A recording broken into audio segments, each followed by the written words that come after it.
వాక్యం అర్థమవుద్దా? జాగ్రత్తగా ఆలోచిస్తూ వెళ్దాం. చదవబడినటువంటి వాక్య భాగంలో మీరు గమనించారో లేదో, ఒక కర్రంట ఏమైంది? ఆ, చిగురించింది. పువ్వులు పూసింది. మూడవది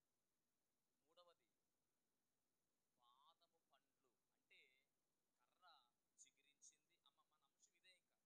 మన అంశం ఇదే. ఇంకా కర్ర చిగురించింది, పువ్వులు పూసింది, బాదం కాయలు కాసింది, అంటే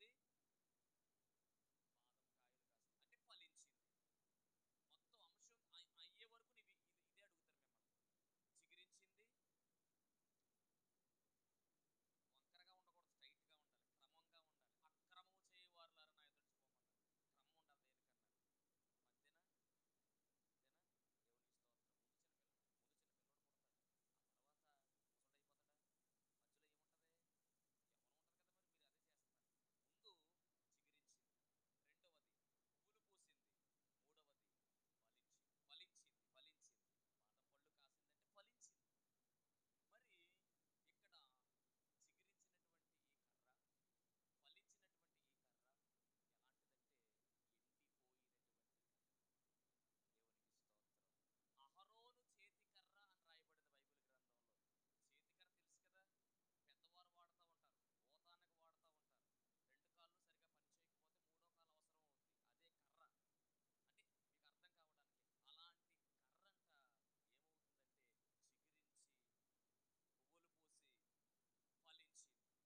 ఏంటయ్యా మోషే, చంపేయడానికి తీసుకొచ్చావా అని అనరాని మాటలు అంటా ఉంటే మోషే వెంటనే దేవుని వైపు చూసి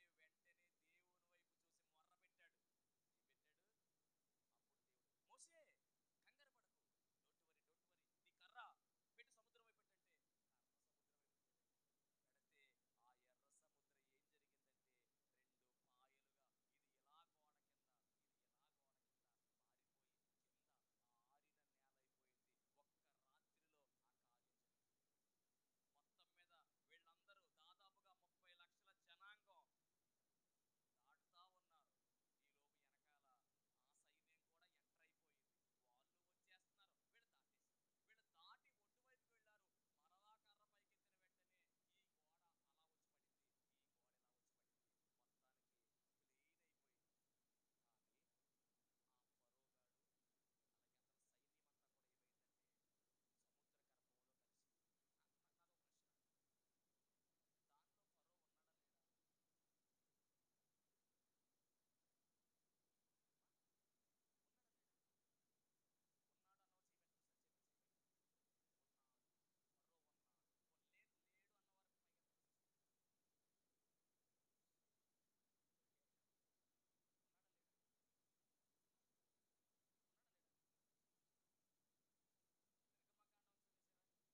లేదు అంటే నేను మిమ్మల్ని ఏర్పాటు చేసుకున్నాను అనడానికి ఒక ఆనవాలు ఉండాలి.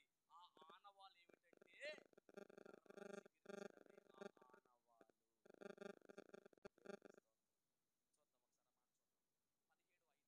చూద్దాం. 17:5. ఇప్పుడు రండి మనం చూద్దాం. అమ్మ 17:5. అప్పుడు నేను ఆ, వాని కర్ర చిగిర్చును.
ఆధారం కాదు, 2 సాక్ష్యాలు కావాలి నాకు. అమ్మ అర్థమవుతుందా? యూదులు శిక్ష వేయాలంటే 2 సాక్షులు కావాలి, ఇంకో సాక్ష్యం కావాలి నాకు అనుకున్నాను. మీ అందరికీ తెలుసు 128వ కీర్తన 3వ వచనం. అమ్మ ఒకసారి మొదటి కీర్తన 3వ వచనంలో ఇప్పుడు మనం చదివిన మాట ఉంది. 128వ కీర్తన 3వ వచనం చూడండి ఒకసారి. నీ లోకిట నీ భార్య ఫలించు ద్రాక్షావల్లి వలె. వలె ఏ వలె? ద్రాక్షావల్లి, ద్రాక్ష చెట్టు పోలిక. తర్వాత నీ పిల్లలు ఒలీవల మొక్కల వలె. పిల్లల్నేమో ఒలీవ మొక్కలతో పోల్చారు, మిమ్మల్ని ఏమో ద్రాక్ష వల్లితో పోల్చారు. అంటే మానవుడు చెట్లతో పోల్చబడ్డాడా అంటే పోల్చబడ్డాడు. గమనించాలి, పాత నిబంధన గ్రంథంలోనండి దేవుడు ఇశ్రాయేలీయులను డైరెక్ట్ గా చెట్టుతో పోల్చాడు. ఆ వచనం కూడా ఉంది. ఇక నేను దాంట్లో వెళ్ళను, ఎందుకంటే మీకు తెలిసిన వచనం కాబట్టి చెప్పాను నేను. అంటే ఇప్పుడు చెట్టుతో మనం పోల్చబడ్డామా అంటే పోల్చబడ్డాం. పిల్లలైతే మొక్కలతో పోల్చబడ్డారు. ఏ మొక్కలు? ఒలీవ మొక్కలు. అంటే ఒలీవ మొక్క అనగానే గమనించాలి, దానికి చావు లేదు, చావు లేని చెట్టు. ఫలింపుకు సాదృశ్యంగా మరి ద్రాక్ష చెట్టు పిలువబడుతుంది. అంటే మనం అందరం కూడా చెట్లతోనూ మొక్కలతోనూ పోల్చబడ్డాము కాబట్టి అవి ఏ విధంగా అయితే ఫలిస్తున్నాయో మనము కూడా అలాగే ఫలించాలి. ఇంకొక మాట కొరింథీ పత్రికలోనండి, మొదటి కొరింథీ పత్రిక 3:9 ఒక మాట ఉంటుంది. మీరు దేవుని గృహమును వ్యవసాయమునై ఉన్నారు అని ఉంటుంది. మేము దేవుని జతపని వారము, మీరు దేవుని వ్యవసాయం. అమ్మ ఉందా? కనపడిందా? రైట్. మీరు రాసుకోండి కావాలంటే. అంటే ఏదన్నా కానీ రుజువు లేకుండా ఏదించాం బైబిల్లో ఉన్నదే నేను చెప్తున్నాను అంతే.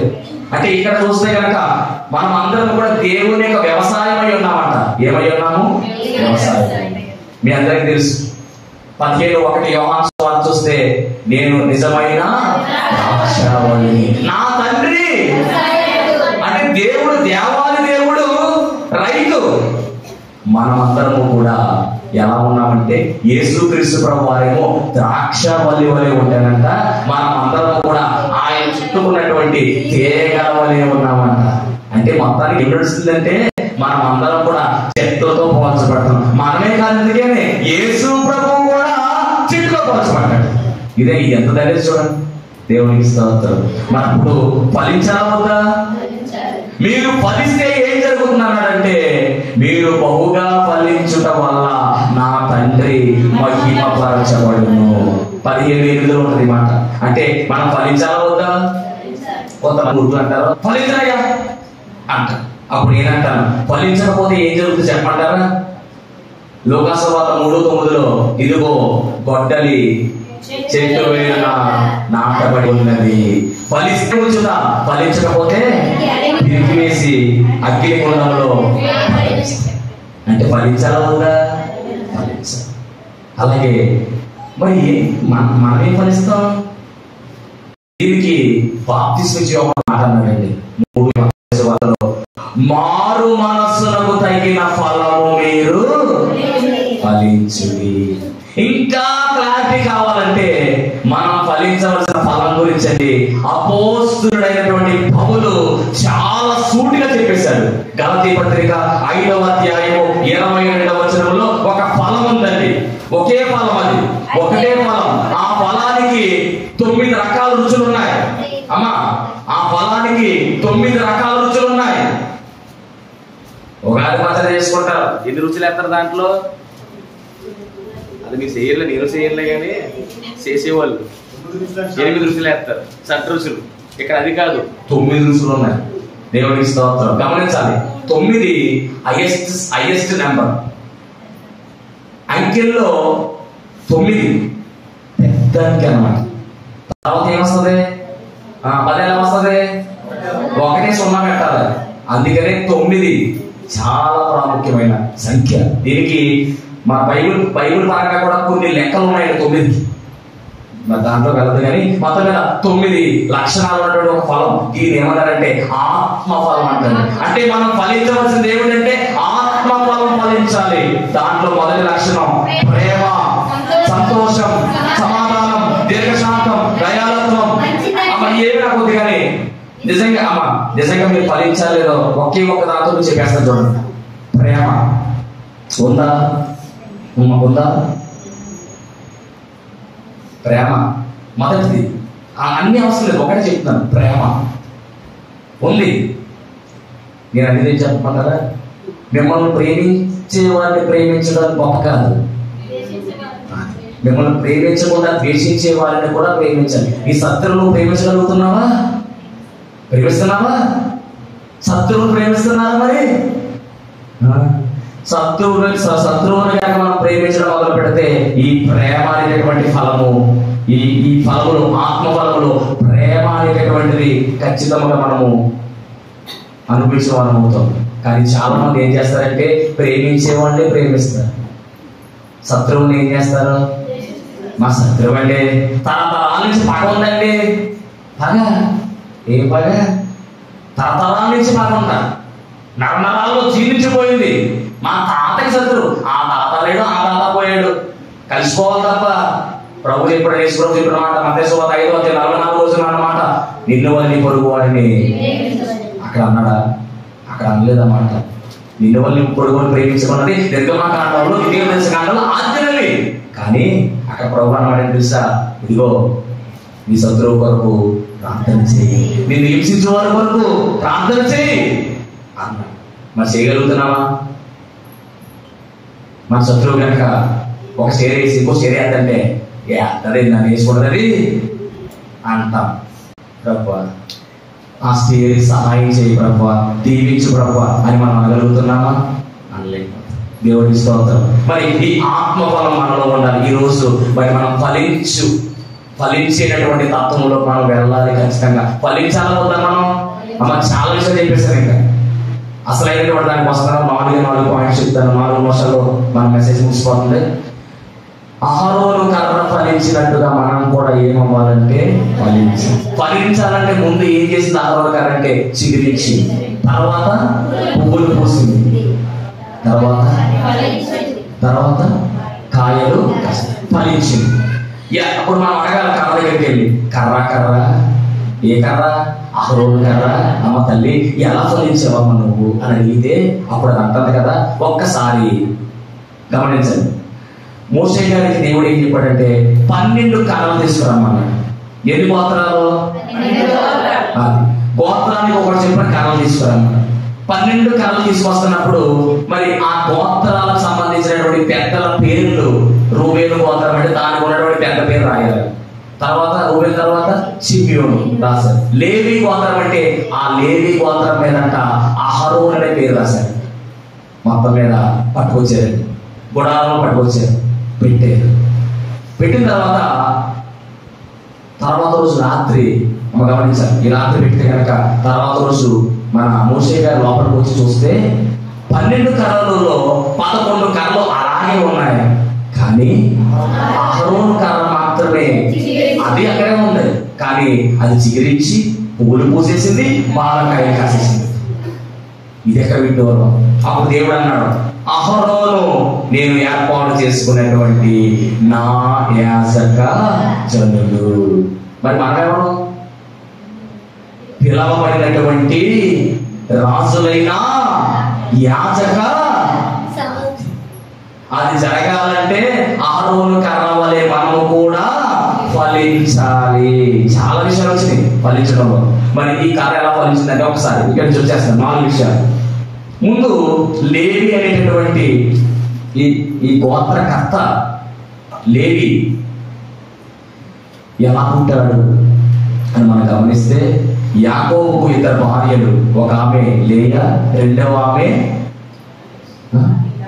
రాహేలు. మర్చిపోతే యాకోబు ఊరుకోవడం, ఎందుకంటే 7-14 సంవత్సరాలు పొడుగు చేశాడు, మరొక 21 సంవత్సరాలు ఊడుగం చేసి ఆమె సంపాదించుకోడు. మరి ఆయన ఊరుకోడు అసలు. కానీ ఇక్కడ యాకోబుకు లేయాకు పుట్టినటువంటి 3వ సంతానమే లేవి. ఆయన పుడుతున్నప్పుడు అంటే ఆయన కడుపులో ఉన్నాడు, పుడుతున్నప్పుడు పుట్టేశాడు. పుట్టిన వెంటనే ఆ బిడ్డను చూసుకుంటూ ఈ లేయం ఏం చేసిందంటే ఒక పేరు పెట్టింది. చూద్దాం సార్. అది కాదు 29:34 స్పీడ్ మీద 29:34 అమ్మగారు అందుకోగలండి. అమ్మగారు అందుకుంటారు. అందుకుంటారు అమ్మగారు. ఆమె మరలా గర్భ అప్పటికి ఇతను కన్నదే, మూడోసారి మళ్ళీ గర్భవతి అయింది. నా పెరివిటి నన్ను హత్తుకున్నదనుకుని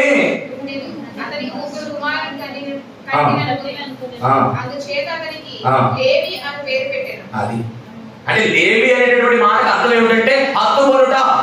ఏంటంటే అర్థం హత్తుకొనుట. ఇప్పుడు ఈ కథ ఎందుకు చిగిర్చింది అంటే దాని అర్థం ఏమిటంటే లేవి అనగా హత్తుకోవడం. కాబట్టి ఈ కథని పైనుంచి వస్తున్నటువంటి ఆ వంశంలో ఉన్నటువంటి సీక్రెట్ ఏమిటంటే వీళ్ళు దేవుని హత్తుకుని జీవించేవారు అని లెక్కించబడ్డారంట. దేవుని మహిమ కలుగును గాక.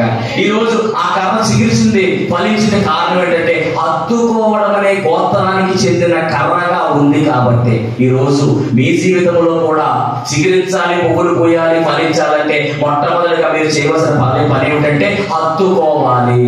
ఎవరిని హత్తుకోవాలంటే దేవుణ్ణి హత్తుకోవాలి. ఎవరిని హత్తుకోవాలి? దేవుణ్ణి హత్తుకోవాలి. ఆదికాండం 2:24 మొట్టమొదటిగా హత్తుకోవడం గురించి చెప్తారు. చెప్పాలి. స్త్రీ పురుషుడు కాబట్టి పురుషుడు తన తల్లిదండ్రులని విడిచిన భార్యను హత్తుకొను, వారు ఏక శరీరమై ఉందురు. హత్తుకోవడం అంటే అర్థం ఏమిటంటే హత్తుకునిపోవడం. హత్తుకోవడం అంటే హత్తుకునిపోవడం. ఇక విడదీయడానికి వీలు లేదు. ఇద్దరు లేదు, వాళ్ళిద్దరు కూడా ఏమవుతుందంటే ఏక శరీరం అవుతుంది. ఈ రోజు మనం కూడా దేవునితో అలా హత్తుకునే ఉండాలి. నా యందు మీరును, మీ యందు నా మాటలను నిలిచి ఉండినలా మీరు బహుగా ఫలిస్తారు. ఇందాక 15 అధ్యాయం వచ్చింది ఆల్రెడీ, నేను చెప్పలేదు అంతే. దేవుని స్తోత్రం. అంటే హత్తుకోవాలి. ఒక మాట చదువుదాం. ద్వితీయోపదేశం 4:4 తొందరగా స్పీడ్ కానీ 4:4 అదిగోండి. నీ దేవుడైన యెహోవాను హత్తుకొనినా చాలండి. ఇంకా మనం చూస్తే కనుక వాక్యాన్ని హత్తుకోవాలని కూడా ఉంటుంది. చాలా వచనాలు ఉన్నాయి, కానీ దేవుడు మనం హత్తుకోవాలి, వాక్యం మనం హత్తుకోవాలి. మీ అందరికీ బాగా తెలుసు రూతు నయోమి తెలుసా? వార్ప తెలుసా? ఓర్పు లేని వార్ప వెళ్ళిపోయింది. అత్తగారికి బాయ్ చెప్పి ఒక ముద్దు పెట్టి బాయ్ చెప్పి వెళ్ళిపోయింది. రూత్ అలా చేయలేదండి. అతని దగ్గరికి వచ్చి అతని గట్టిగా హత్తుకుని ఒక ఎలేగేస్తాడు. నీ దేవుడి నా దేవుడు, నీ జనమే నా జనము, నీ బంధువులే నా బంధువులు, నువ్వు ఎక్కడ ఉంటే అక్కడ ఉంటా, నువ్వు ఏంటి అదే తింటా, చావు తప్ప ఏది కూడా నిన్ను నన్ను వేరు చేయరు. అత్త నన్ను విడిచి పో అన్నదా? నిన్ను విడిచి నేను ఉండలేను. ఏంటి చూడండి, ఎంత మంచి అత్తగారు, ఎంత మంచి కోడలు ఉన్నారా అలాంటి కోడలు. దేవుని స్తోత్రం. ఏంటి నీ దేవుడు నా దేవుడు అంటే అట్టుకోలేదు, బాగా నువ్వు ఏంటంటే అదే తింటా, నువ్వు ఎక్కడ ఉంటే అక్కడే ఉంటా, నీ మాటే నా మాట, నీ బాటే నా బాట, నడి పోదాం మన ఊరు అంది. అంటే అది హత్తుకోవడం. అంటే కష్టకాలంలో కూడా విడిచిపెట్టకూడదండి. కొంతమంది కష్టం వచ్చినప్పుడు ఏం చేస్తారంటే విడిచిపెట్టేస్తా ఉంటారు. మనం అలా విడిచిపెట్టే వారంగా మనం ఉండకూడదు. దేవుడిని మనం హత్తుకుని జీవించాలి. బైబిల్ గ్రంథంలో చాలా మంది రాజులు ఉన్నారు. దాదాపుగా యోధా రాజులు మనం తీసుకున్నా, ఇశ్రాయేల్ రాజులు మనం తీసుకున్నా, కానీ దాదాపుగా ఎంతమంది చెప్పమంటారా? 43 మంది రాజులు కౌంటింగ్ వస్తాయి. 3 రాజులేమో సెపరేట్, అనగా సౌలు, దావీదు, సొలొమోను పక్కన పెడితే ఇశ్రాయేల్ రాజులు అలాగే యోధా రాజులు. ఇశ్రాయేల్ రాజులు 19 మంది, యోధా రాజులు 20 మంది. కలుపుకుంటే 39+3 ఎంత? 42. దేవుని స్తోత్రం. ఆ రాజుల్లో నుండి ఒక రాజు మీ అందరికీ బాగా తెలుసు, హిజ్కియా. ఏ రాజు? హిజ్కియా. మరణకరమైనటువంటి వ్యాధి వచ్చినప్పుడు గోడ తట్టు తిరిగాడు, తిరిగి ప్రార్థన చేశాడు. అలా ప్రార్థన చేసినప్పుడు దేవుడు వెంటనే ఆ ప్రార్థన ఆలకించాడు. ఎందుకు చెప్పమంటారండి? హిజ్కియా దేవుణ్ణి హత్తుకుని జీవించాడు. బైబిల్లో ఉన్నటువంటి మాట. హిజ్కియా దేవుణ్ణి హత్తుకుని జీవించాడు కనుకనే ఆయన ఆయుష్ 17 సంవత్సరాలు పెరిగిపోయింది. రాజులు అనేక మంది ఉన్నారు, కానీ అనేక మంది రాజులలో హిజ్కియా యొక్క స్థాయి గొప్పది. అంతకు ముందు తరంలో అలాంటి రాజు లేడంట, ఈ తర్వాత తరాల్లో కూడా అలాంటి రాజు లేడంట. మీకు డౌట్ ఉంటే కనుక ఇటుకే చదువుకోండి. 2వ రాజుల గ్రంథము 18వ అధ్యాయము 5వ వచనంలో చదువుకోండి, మీకు అర్థమైపోతుంది. అలాంటి రాజు ముందు లేడు, వెనకాల. కారణం ఏంటంటే దేవుని హత్తుకుని జీవించాడు. కాబట్టి ఈ రోజు మీ జీవితంలో ఫలింపు లేకపోతే ఫలించాలంటే ఇటు శారీరకంగా ఫలింపు కావాలన్నా, అటు ఆత్మీయంగా ఫలించాలన్నా, ఈ రెండు ఫలింపులు మీకు కావాలంటే ఖచ్చితంగా మీరు చేయవలసిన మొదటి పని ఏమిటంటే దేవుని హత్తుకుని జీవించండి. చాలా మంది డబ్బును హత్తుకుంటారు, చాలా మంది లోకాన్ని హత్తుకుంటారు. అలాంటి హత్తుకోవడం వల్ల ఏం ఉపయోగం లేదు. దేవుని హత్తుకోండి. హత్తుకుంటే ఇక విడిచిపెట్టద్దు, హత్తుకుపోవాలి. ఎలా ఉండాలి? హత్తుకుపోవాలి. కష్టం వచ్చినప్పుడు విడిచిపెట్టేసి, సుఖం వచ్చినప్పుడు దగ్గరికి రావడం ఎలా ఉండకూడదు. హత్తుకులు. రూతు ఏ విధంగా తన అత్తను హత్తుకుందో అలాగే మనం కూడా హత్తుకుని జీవించాలి. ఇది ఒకటి. రెండవ కారణం ఏంటంటే, ఈ కర్ర ఫలించిన రెండవ కారణం ఏంటంటే సంఖ్యాకాండం 17:4 సంఖ్యాకాండం 17:4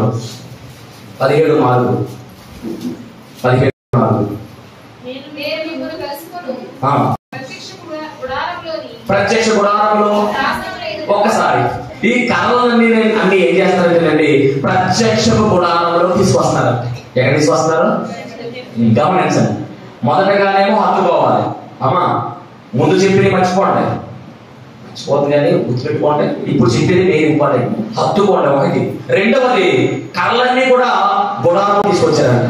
అంటే గుడారంలోకి తీసుకొచ్చి గుడారంలో పెట్టారు కాబట్టి ఆ కర్ర చిగురించింది, ఫలించింది. అంటే మీ జీవితంలో చిగురించాలి, ఫలించాలి, పువ్వులు పూయాలి, ఫలించాలంటే ఖచ్చితముగా గుడారము అనే మందిరములోనికి రావాలి. దేవునికి స్తోత్రం. దావీదు నేనైతే చిరకాలము యెహోవా మందిరంలో నివాసము చేసేదని అంటున్నాడు. అదే దావీదు 52:8 అంటాడు కదా, నేనైతే దేవుని మందిరంలో పచ్చని ఒలీవ చెట్టు వలె ఉన్నాను అంటున్నాడు. అదే దావీదు 27:4 అంటాడు కదా, నాకు ఒక కోరిక ఉంది. ఆ కోరిక ఏమిటంటే నేను చిరకాలము యెహోవా మందిరంలో ఉండాలనుకుంటున్నాను. ఎందుకంటే ఆయన ప్రసన్నతను ధ్యానించడానికి. అంటే దావీదు రాజయ్యుండి కోటలో ఉండడానికి ఇష్టపడలేదండి. ఆయన ఎక్కడ ఉండాలనుకుంటున్నాడు? ఆయన దేవుని సన్నిధిలో, దేవుని మందిరంలో ఉండడానికి ఆయన ఇష్టపడుతున్నాడు. దేవుని మహిమ కలుగును గాక. అందుకనే దావీదుకు ఒక ఆలోచన వచ్చింది, దేవుడే పుట్టించాడు. ఆ ఆలోచన ఏంటంటే, నేను దేవుని కొరకు ఒక మందిరాన్ని కట్టాలి అనుకున్నాడు. నిజంగా ప్రపంచంలో చాలా మంది ఉన్నారు, కానీ ఆలోచన దేవుడు దావీదుకే ఎందుకు ఇచ్చాడంటే, దావీదుకి మందిరం అంటే పిచ్చి. ఒక రకంగా చెప్పాలంటే అంత ఇంట్రెస్ట్ అనమాట. అంటే కోటలో ఉండొచ్చు కదా, కానీ ఎక్కడ ఉండాలని కోరుకుంటున్నాడు? దేవుని సముఖంలో ఉండాలని కోరుకుంటున్నాడు. ఈ రోజు మందిరానికి రావడానికి ఎన్ని సాకులు చెప్తామో మనం. అమ్మ ఎందుకు రాలేదమ్మా అని అడిగితే నీరసంగా ఉందండి. ఎలా ఉంది? నీరసంగా ఉంది.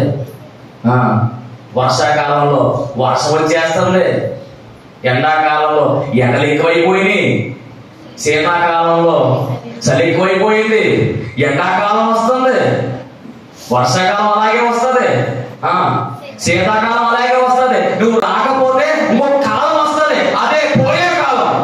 దేవుడికి స్తోత్రం. ఈ మాట అన్నందుకు క్షమించాలి కానీ తప్పలేదు. అంటే మాకు అలాగే చరిత్ర ఎక్కువ ఉంది అక్కడ మా కోనసీమలో. మరి ఇవి కాలం ఎండాకాలం కదా, షెడ్ బాగా బిల్డింగ్ మన షెడ్ అక్కడ. ఆ షెడ్ వీటికి పోతా ఉంటుంది. వచ్చేది 12ంటికి, 1 గంట ముగింపు. అసలు గారు 12ంటికి వచ్చి టైం చేస్తే నేనేం చెప్తాను? ఎండాకాలం కదండి, మరి 10కి రావాలి కదండి.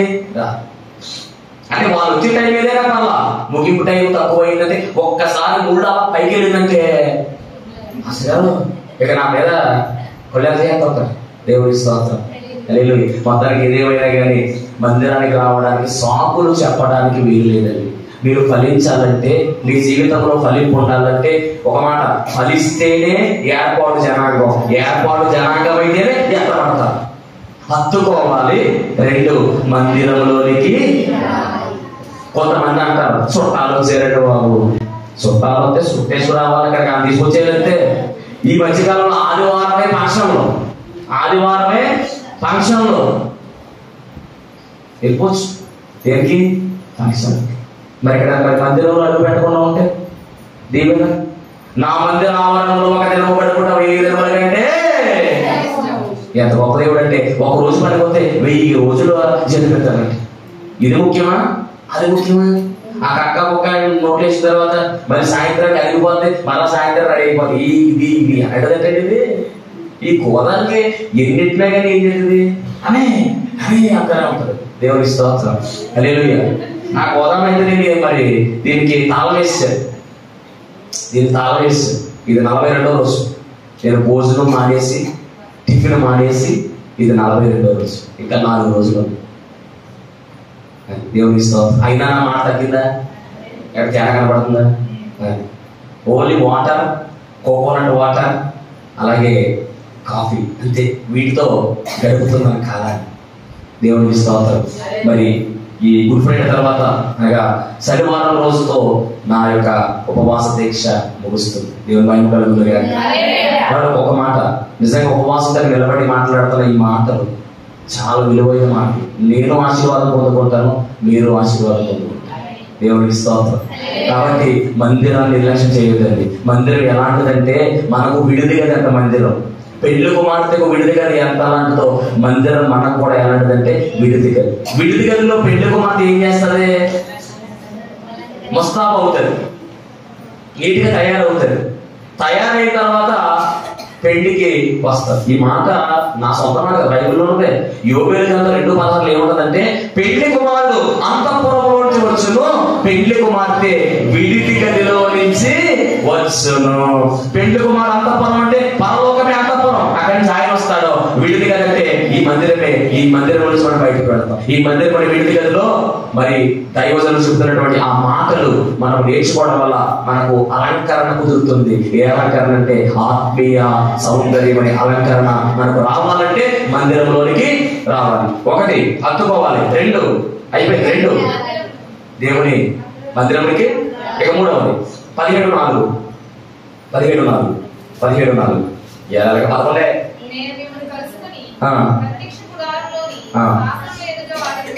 రైట్. ఆమె కర్ర తీసుకొచ్చి మందిరంలో పెట్టారు. కానీ ఎక్కడ పడితే అక్కడ కాదంటండి, శాసనము ముందు పెట్టారు. కర్రలు ఆమె గమనించండి. అహరోను కర్ర మాత్రమే కాదు, కర్రలన్నీ పెడుతున్నారు. డౌట్ మీకు గమనించి కర్రలన్నీ పెడుతున్నారు. కర్రలన్నీ మందిరంలో తీసుకొచ్చారు. కర్రలన్నీ పట్టుకొచ్చి శాసనం ముందు పెట్టారంట.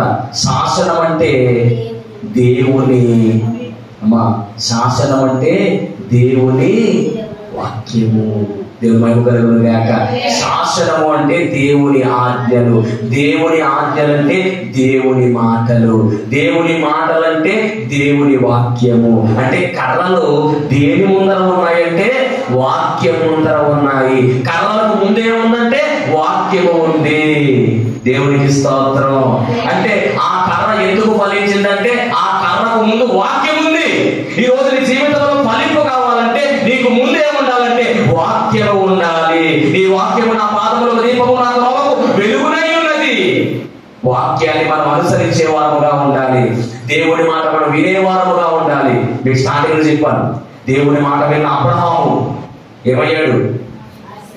ఆశీర్వదించబడ్డాడు. అన్ని విషయంలో ఆశీర్వదించబడ్డాడు. విశ్వాసం తండ్రిగా పిలువబడ్డాడు. అంత మాత్రమే కాదు, ఒక మాట ఉంది, దేవుని స్నేహితుడు. దేవుని స్తోత్రం. కాబట్టి దేవుని మాట మనం వింటున్నామా లేదా? ఆయన వాక్యాన్ని మనం వినాలి. ఆయన మాట మనము వినాలి. ఆ మాట మన ముందు ఉండాలి. ఆయన వాక్యము మన ముందు ఉంటే ఆయన వాక్యాన్ని మనము అనుసరించాలి.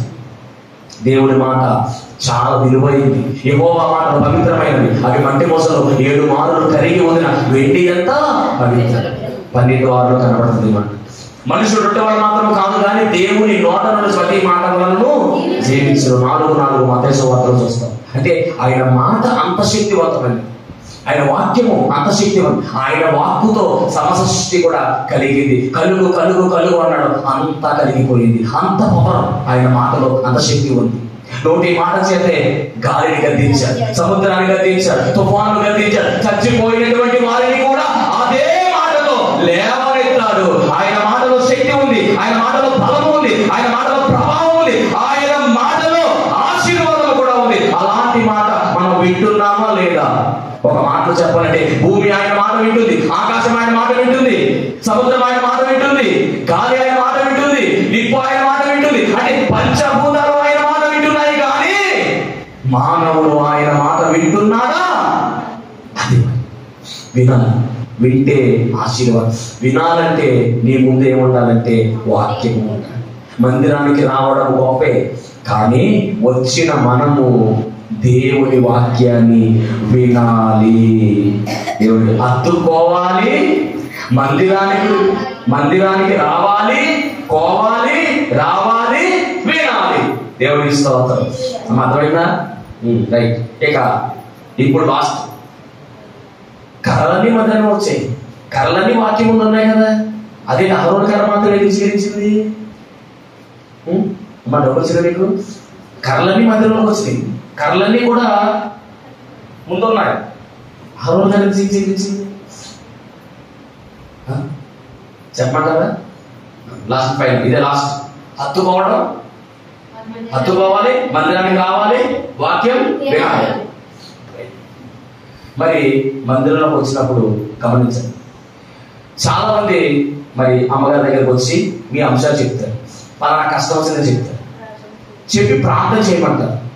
చాలా మంది ప్రార్థన చేయమని అంశం చెప్పిన వెంటనే మనసులో ఏమనుకుంటారంటే జరుగుద్దా ఇది అంటారు, అయిపోయింది అక్కడ. దాన్ని ఏమన్నారంటే అవిశ్వాసం అన్నారు. అంటే మందిరంలోనికి వచ్చి వాక్యం వింటే సరిపోతా? కాదు, విశ్వాసం అనే దాన్ని కూడా కలుపరచాలి. అది క్రైస్తవ జీవితంలో మొట్టమొదటి పెట్టు. ఇక్కడ కర్రలు ఇచ్చినప్పుడు అంటే ఈ పెద్ద మనుషులు ఏమనుకున్నారంటే ముసలుడికి చేరతో పెరిగిపోయింది, ఎండిపోయినటువంటి ఈ కర్ర ఏం చికిత్సది అని అనుకుని కర్రలు ఇచ్చారంట వాళ్ళు. కానీ అహరోను అలా ఎవరా? దేవుడు చెప్పాడు కాబట్టి దేవుడి మీద విశ్వాసం ఉంచి కర్ర ఇచ్చాడు. అందుకని మందిరంలోకి అన్ని కర్రలు వచ్చినాయి, వాక్యం ముందు అన్ని ఉన్నాయి. కానీ అహరోను కర్ర మాత్రమే ఎందుకు ఫలించింది అంటే విశ్వాసము కలిగి ఉన్నటువంటి కర్రగా ఆ కర్ర చెప్పబడుతూ ఉంది. ఈ రోజు నీ జీవితంలో ఫలింపు కావాలంటే చిట్ట చివరిగా చెప్పబడుతున్నటువంటి అంశము విశ్వాసము కలిగి నువ్వు జీవిస్తున్నావా? ఎందుకంటే బైబిల్ గ్రంథంలో విశ్వాసానికి అంత ప్రాముఖ్యత ఉంది. ఒక మాటలో చెప్పాలంటే మానవునికి శ్వాస ఎంత ప్రాముఖ్యమైనదో క్రైస్తవునికి విశ్వాసం అంత ప్రాముఖ్యమైనది. గమనించండి, విశ్వాసము కనపడుతుందా? విశ్వాసము. ఈ చివరివి రెండు తీసేమనుకోండి, ఈ మొదట్లోవి అదేముంది? మానవుడు శ్వాస తీసుకోకుండా ఉండగలడా? అంటే మానవునికి శ్వాస లేకపోతే చచ్చినతో సమానం. క్రైస్తవుడికి విశ్వాసం లేకపోతే చచ్చినట్టే. మీరు బ్రతుకున్నారు కానీ చచ్చి జీవించుతున్నారు పేరు మాత్రమే ఉంది కానీ మీరు మృతులై ఉన్నారు అంటున్నారు. కాబట్టి జాగ్రత్త. విశ్వాసం లేకుండా దేవుడికి ఇష్టలైన అసాధ్యం. కార్యాలు జరగాలంటే విశ్వాసం. అమ్మ నీ విశ్వాసం గొప్పది, అయ్యా నీ విశ్వాసం గొప్పది, ఇలాంటి విశ్వాసం నేను చూడలేదు అని ప్రభు అనడం లేదా? కొత్త నిబంధన గ్రంథమంతా కూడా ఎక్కువ సార్లు ప్రభు చెప్పిన మాట ఏమిటంటే విశ్వాసం. ఆవగింజంత విశ్వాసం ఉంటే చాలు. నువ్వు ప్రార్థన చేస్తే, విశ్వాసంతో ప్రార్థన చేస్తే ఈ కొండ వెళ్ళి సముద్రంలో పడిపోతుంది. ఏది విశ్వాసం? అవిశ్వాసులు నిత్యాగ్ని కూడా వెళ్ళిపోతారని రాయబడి బైబిల్ గ్రంథంలో. జాగ్రత్త. హత్తుకోవాలి. 2 మందిరంలోకి రావాలి. 3 వాక్యం వినాలి. 4 విశ్వాసం కలిగి ఉండాలి. ఈ 4 చేయండి. ఖచ్చితంగా అహరోను కర్ర చిగిరించి పువ్వులు పూసి ఫలించినట్టుగా మనము కూడా మన జీవితంలో కూడా ఫలింపు వస్తుంది. ఇది ఒక ఆనవాలు. దేనికంటే వీరు క్రీస్తును కలిగి ఉన్నారనడానికి ఒక ఆనవాలు. మనం ఫలిస్తే ఏ ఫలం బయటకు వస్తుందంటే ఆత్మ ఫలం బయటకు వస్తుంది. ప్రేమ ఆయనలో ఉన్న లక్షణమే. తర్వాత సంతోషము ఆయనలో ఉన్న లక్షణమే. సమాధానము ఆయనలో ఉన్న లక్షణమే. దీర్ఘశాంతము, దయాలత్వము, విశ్వాస నిగ్రహం. ఈ 9 కూడా ఆయనలో ఉండే లక్షణాలు. ఫలితం వద్దా? ఫలించాలి. ఎందుకు ఫలించాలో చెప్పేశారు. ఫలించకపోతే ఏం జరుగుతుందో చెప్పేశారు. ఎలా ఫలించాలో కూడా చెప్పేశారు. ఇక్కడ తప్పేమీ లేదు. నేను మొదటి కూడా నేర్పించేశాను. ఎక్కడ అనుమానం లేదు. ఇశ్రాయేలు ప్రయాణం తీసుకొచ్చి మీ ప్రయాణాన్ని కూడేసేసారు. అమ్మా అంటే సమయం కొంచెం ఎక్కువైనా కానీ నాకు క్షమించండి, కానీ నేర్చుకోవాల్సినటువంటి పాఠం అంతా కూడా దేవుడు మరి బయలుపరిచింది. కాబట్టి అది గుర్తుపెట్టుకోండి. ఇదైతే మీ జీవితంలో హృదయంలో పెట్టుకోండి. అది గుర్తుపెట్టుకోండి ముందు చెప్పింది. 2వది ఇదైతే వాటికి గుండెల్లో పెట్టుకుని ఆచరించండి. హత్తుకోవడం.